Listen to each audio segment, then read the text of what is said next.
懇談会は三重県の一見勝之知事が共通の課題に連携して取り組もうと提案して始まったもので、今回が2回目です。高松市の栗林公園で香川県の池田知事と三重県の一見知事が防災や水産振興、観光誘客の現状や課題について意見を交換しました。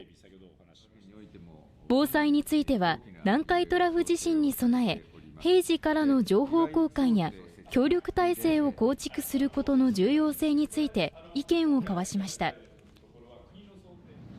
そして大規模な災害が起きたときは互いに職員を派遣し、必要な物資などを提供することなどを盛り込んだ協定を結びました。ぜひお互いですね、いわゆる訓練のような形でですね、